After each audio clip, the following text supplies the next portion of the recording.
Okay, so to continue where we left off, the way Goku reacts to things, the way he is, the characters, I mean their originalities, especially um, this Frieza guy. Frieza is your at the beginning he's not your so average bad guy because he was so eloquent. I mean, the way he would ask you for when he was asking, for the Dragon Balls, the way that he was, first and foremost, he was a badass. He was a cocky SOB at heart. But unlike many villains, going like, "Oh, wow, I'm the badass," no, he was, asking in a polite way. I mean, everything in Dragon Ball was done or portrayed differently or different than many or other animes at that time. For me, this is a very good series. I'm not gonna say that it is the greatest, nor I can say that this is the best Japan has to offer, but it certainly is amongst the greatest series in anime and manga history ever produced. For me, there are like three characters that are known worldwide. There are many of them, but you only recognize them if you know about pop culture. For example, the X-Men are known worldwide to those people who know or who have at least some sort of pop culture reference. But a character such as Batman needs no introduction all over the world. Either you're a comics fan, a movie fan, pop culture fan, you immediately know who Batman is. Spider-Man for me is the most recognized and beloved character all over the world, and I would say that on a third place is Dragon Ball. Dragon Ball is a series that has been translated to most languages, to the most amount of languages you can possibly think of. I have seen this series, especially Z. I have seen it in English, the Ocean dub. I have seen the Falconer dub, the Orange Bricks. I have seen the Japanese. I have the Dragon boxes there, 1 and 2. I have seen it in Spanish, Latin American Spanish. I have seen it in, Spain Spanish. I have come across with it, German, French, Mandarin, you name it. I mean, this is the most dubbed series ever, and quite possibly the most renowned anime manga series on a worldwide scale. There is another Japanese series which is great in my opinion, Neon Genesis Evangelion. Evangelion or Evangelion, I don't know guys how you pronounce it. You're gonna have to pardon my broken English sometimes. But anyway, this is a great series. I do encourage you, those of you who are Dragon Ball fans, to get this. You can get Dragon Ball Z Orange Bricks. You can get Dragon Ball Z Dragon Boxes. Now that I've touched this point, many people have disagreed with this Blue Bricks because they only use one set of title cards, presentation, introduction. That I understand.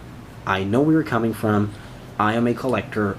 I certainly would have hoped that Funimation would have released Dragon Ball, in its Dragon box, so that we would have the closest, way possible to the original Japanese release.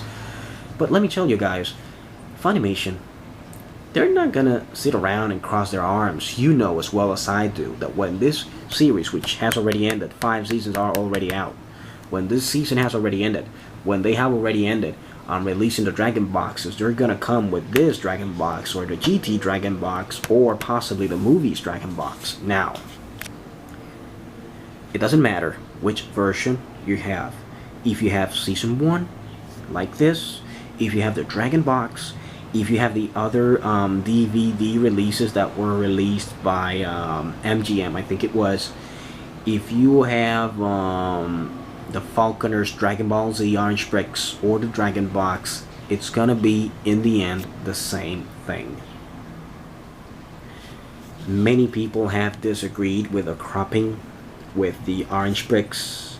I do not have the Orange Bricks because if I'm gonna have to choose between the Japanese version and the Falconer's version, obviously I'm gonna go for the Japanese. Now, I am not saying that the Falconer's version is, and I say the Falconer's version because the main issue here is the soundtrack for most people. The Falconer's version, I have very fond memories of it, especially the second season. Remember watching it in Cartoon Network when I was in New York around 10 years ago. I went on vacation and I would sit down and watch it with my cousin. So I have very fond memories of it. But I saw Dragon Ball, the Latin American version, which is actually the same Japanese version. Same intro. Those of you who were who could watch it the way they were broadcasting it in Mexico. Now I'm not from Mexico, but I'm just making this commentary. Nor do I live in Mexico. Those of you who were lucky enough to see the Mexican version can attest to the fact that the Mexican version has the original openings, original ending credits. It was, the only thing was Spanish language. And the voiceover was great, especially the translation, because I have, I have done comparisons between versions, between, dialogues, and I do not know Japanese, but I try, I try to work my way around things. But guys, I do recommend you to get this Dragon Ball Season 1, get the Dragon Box for the original Dragon Ball, get Dragon Ball Z if you wish, it doesn't matter.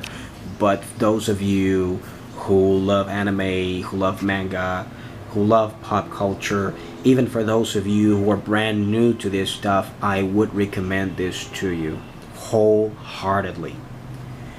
I think I'll be making a Dragon Box video possibly right after this. I have some other series there, my favorites, cartoon series, which are the real Ghostbusters. I have a complete collection there. I have Transformers, I need to complete the whole series. The only thing that I need is G.I. Joe. But anyway, that's another story that I'm going to talk about to you later on. Anyway, guys, here's my 2 cents about Dragon Ball. Hope you enjoyed it. This is the first season. I have the other seasons there, but wanted to use this, as I said, just as a template to talk about Dragon Ball, because basically here is, from where everything stems out. I didn't want to start, talking about Dragon Ball with Season 4. Well, just a matter of order and taste, don't worry. Nevertheless, I hope you have enjoyed this material so much as I have enjoyed placing it before you. See ya.